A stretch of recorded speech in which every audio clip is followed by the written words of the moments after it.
ladies and gentlemen, today I'm going to be replacing my front brake pads on this 2013 Kia Soul. This has the 1.6 liter motor. I will also be doing the spark plugs today, so if you want to check out my other video, feel free. Here are some of the tools that you need. You can see I have a large pair of channel locks here. This will be to compress the piston back in, which is very easy, and you just want to go nice and slow. Next, I have some lube here for it. Now, your pads will come with hardware and lube if you decide to purchase that additional package here.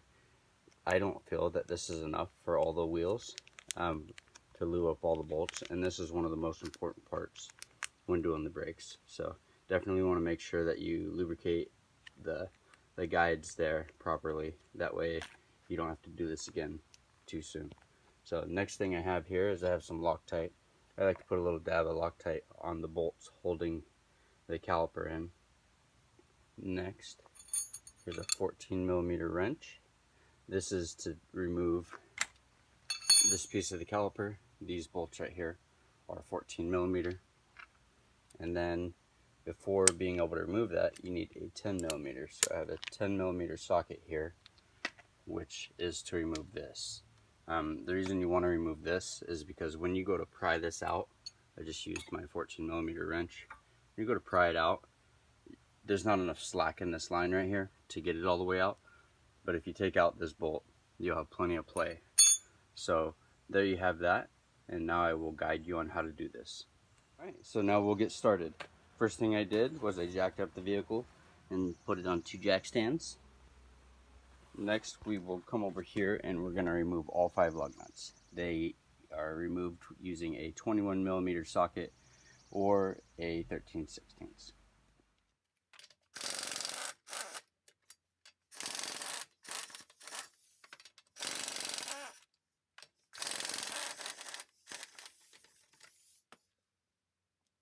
Alright, so once you get the wheel removed, you can come over here, right here on the caliper.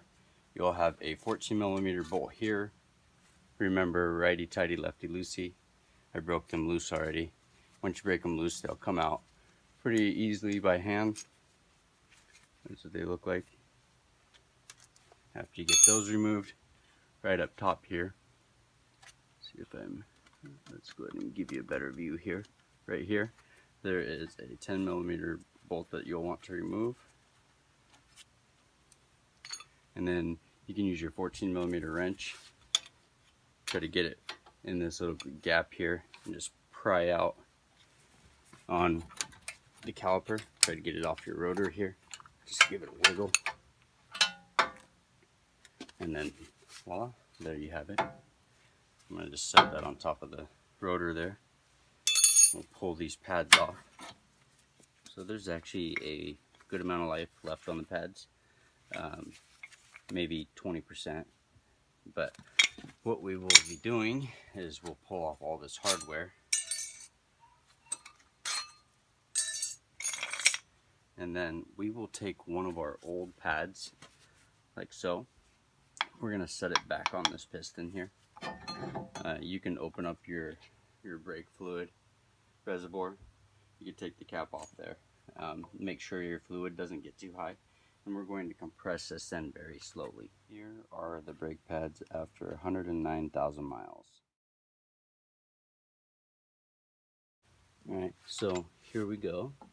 I put my channel locks on here, make sure it's on a flat surface, and I just slowly apply more and more pressure. And you'll see that the piston will move in slowly. I push it in until the pad itself bottoms out on the caliper. You don't want to try to go too fast because the fluid does have to go back into the lines, and you don't want to damage anything.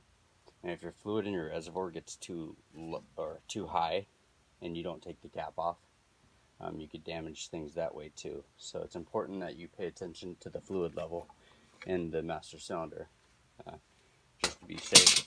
So there we have that. Now we will take our hardware. I'm going to place this all This doesn't matter which one goes where on the hardware for these, because they are all the exact same size.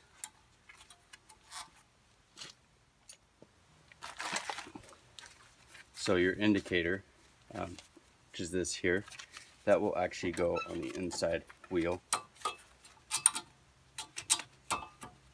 You have to move these a little bit because they don't almost have to be perfect in there. So we got the inside one, and then we'll do this outside.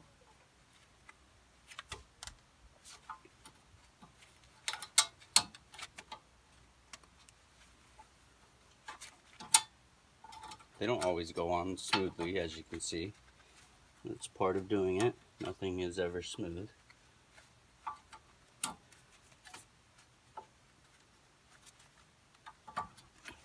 Alright, so there we have that. Now what we are going to do is we're going to come over here, and if you take your hands on these here, you could spin these. I would say most people do not do this. So you could pull these out, and your pads should have come with some Molly lube. I add my own. I have a large tube because I don't feel like they come with enough. I just put a little dab in there, and they come through. I don't know if you guys noticed, but I'm actually wearing gloves instead of my rubber gloves that I typically wear, since they just rip non-stop. So I decided to just keep washing these instead of going through gloves like they're going out of style.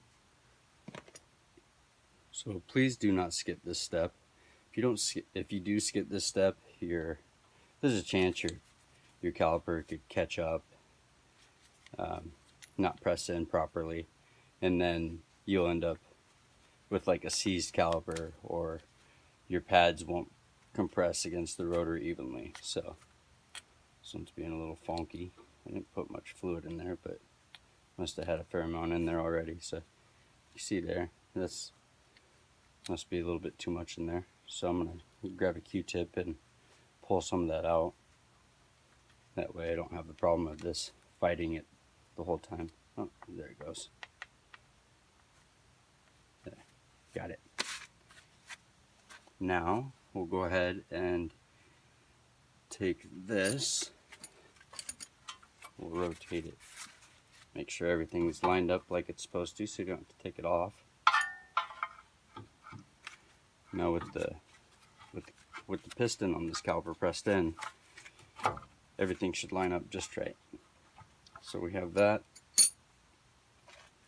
Now I'm going to go over to the mounting bolts here, and I just put a small drop of Loctite on these, and always start everything by hand. So you can see there, it's a tiny amount. It does not take much. Probably don't even need to use them on these, but I like to be better safe than sorry on everything. I will not actually use them with a 10mm bolt when I go to reconnect it up here. So I'm going to line that up, get my bolt started, then I'm going to come through and torque everything down.